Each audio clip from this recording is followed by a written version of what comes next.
Wapa waza juna na bo madinina chuoke nejegu chumojo mabiawa Shimo bunejegu amala chuchu yela ilunu nyaka jagwegu amala chu manodi manaba Opa amala chu yele ndi obodu ko yele ndi driver fa bawanezi amala chu yelo kila la gweji mika ko ya ba computer abute ikika natawa Opa amala chu yele ndi anambara ba ka vajaga Anambara bulokiri na ba obulu nwata kile nwata kile mo ibe di nnegu obula amala chu Studio kana tubanya kanja na mbune chelmego chekete ego no baba vria obodo jije na egusie mo wayo ne ba ndigolo wayo ne na kana gwa obura jovo solowo na ba Gwadne wana mukuma jula juso na malatu metebulu ngabo ujisu no ngwa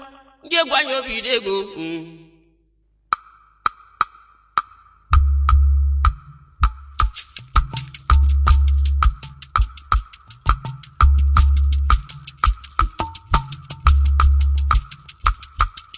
Ayo, ibe pamalatu,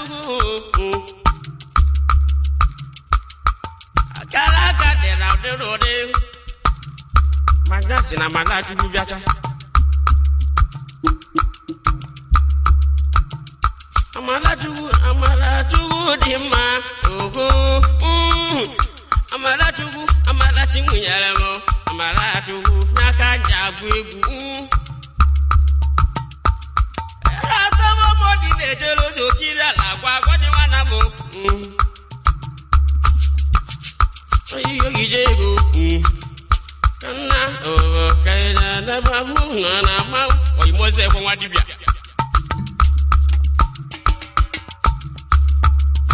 mo fanye ana no mi agunu vulia no do ozegwa na mamu na ne ba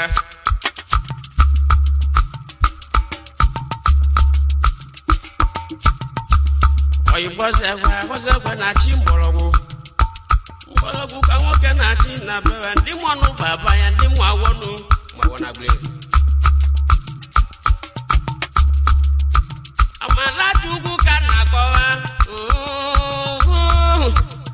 Amala chugu no balu bariene Amado nyelo bodu Baba jaru no suna bayi Amala chugu nyelo bodu nyaka vaja zwavi azulita Amala chugu nyelo bodu Onya koke mbologu Oyi wawe kehi Ndi amuma gwe Oyi bata gusa babuma dogwiyo Ndi amuma Ike buda na dele babuma dogwegi Ndi amuma Benye kweze babuma nozo Ndi amuma Amala chugu waka na kowa Na di chapa guleri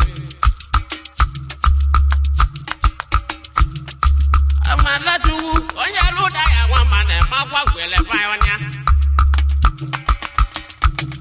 Gwangwele mane me ilovo Da ya wamane makwa gwele guru Ayo Mane ka waboma Biava na kwa gwele guru Debu waboma Wale wana wabifa Wane bifa mane ka waboma Onya walicha na payo Owasino ji wanyu Mejira njuo Kenele mama ronda devili Gebu waboma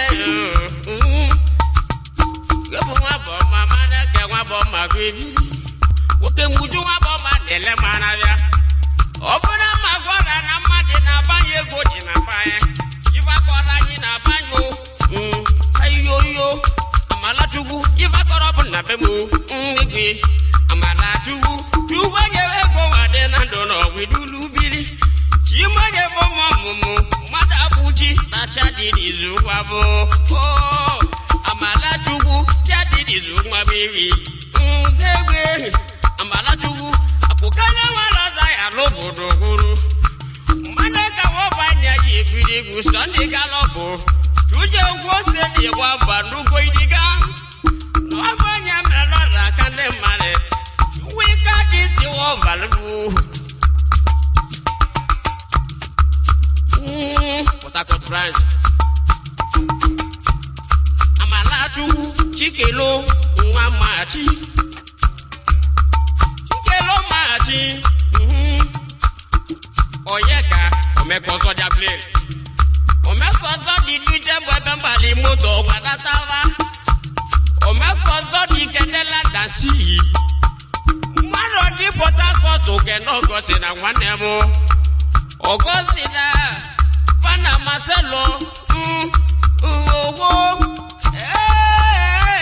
Okiri alagwa okiri nele kwa na bia elasi wagaga Igbo debege kedi makokiri okiri obodo kwela magunata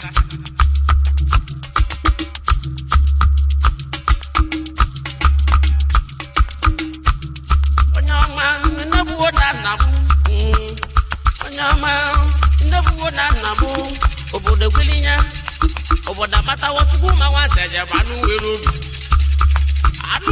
bu na bogwide imalia Yagwanya bato na mawo laradu Oye wanweke kedo yibeza wusa numudu temerito Engera tata wezechu ilo chalu makonia Dr. Buju Ikechukwu Dr. Buju Kenechi kelo bozo nanyi kenene Ayo ni lebu na die kelebe Wo Ayo ni lebu na die kelebe nenene Die kelebe dulayo ni lebu na mudulu jabo cheno Ekelebe ogene kiye mayo ni lebu na mu Ayo Ayebu ndi mizi chala ayebu die kelebe nudi onwem Ima no onyo kada bekelebe no mwenya Uche no Obo ni welego Amechi onyamlo obodo bu no baba Amecho baba si kai kena la wala Ndi mo state mada nogya Amala tugu kanjaga Amala tugu jekunye megunisi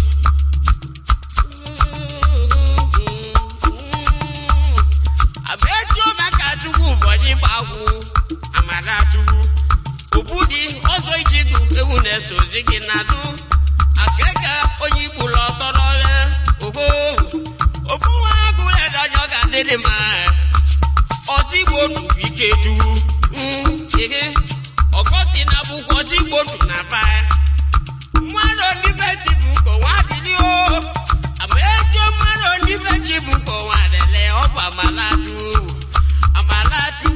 ndi ndondo na mwawa Amalatu di dumwawa na ndo webiri Abejo na tibuko wadili Umwawa na ndo kanjele wewaji Tibuko wadili onyoga delima Igwe Saudi Tibuko wadili onyoga delima Tibuko wadili Adili Amechi wadili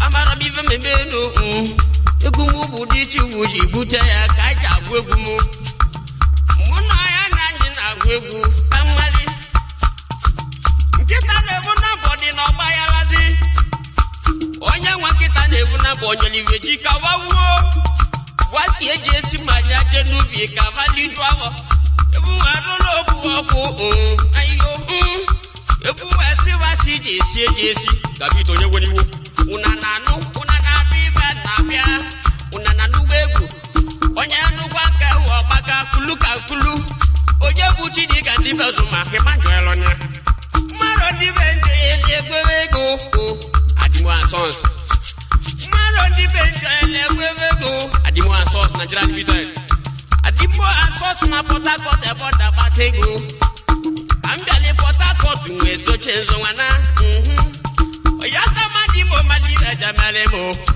Okira na bweji bika malive jamelemo ni Kandindu Onye malive yemelimbo na gimelemo Kandindi Echetero mewu niwu Mwegumu Chukwudi nwoke chuwegu nwelino so nwagwegu Ubenu junambo ka nwelide gwanyi Sutodu boya mobodo kedezi daranji kenere Chidezi da iba yegwane suto nonobya Obenu junambo ka nwezidi degu Uju wedezu nobo yembo koto Uju woke chuwewu na mwenyibo Ano bunagu kongura Fabia Kala. Oyadi kongura Vakanata Wusaza. Oyadi kongura Vakanane Mangodi Diku. Imodi Bojingana Yikanere. Anambara YouTube, Okechu Kojo na weekend 1 year. Obali Mama Topia so na Anambara YouTube jagba seli vegetable onye gumu kandindo. Asalu kedi vegetable onye gumu kandindo. Asalu mama buro balazie jolu na nkiti. O wali be na lulu mbado nda na Anambara. Ora kwelunya, ora na kwene mna mam. Ye mama la belo no kanjado. Utana wejo dalu. Iba ya bala no na gwandi alofuma. Ona talibusu. Isi de enwa kuleli karabona gumu. Arise go tututu. Abada bezu na mabala biano. Kandengwi. Body wana mubu kumaduladu. Obaino wana. Odibo isoba wata wacha kana bigwonya. Mbaboka wana bigu odibo wa isobanya. Odibo isoba kena bilado nyamu obagu. Eleya sita bubu. Eletri charo. Eleya sita bubu ya mungalagu. Egwi. Namo badibo ndi mungalagu. Nabo buba onya mungalagu. Egwi. Medegu na mamu madinya kambili. Osuma kozo zaje tizegu oba maladu. Sidi weja gulu sina madaro. Osuma kowe sina madaro na bunandiegu. Uchana wejovo. Osisi na miego. Uchana wejovo na beke wanguta. Wabena sina madarugu. Ndida badosia. Chiwike wagayo. Ona diegu.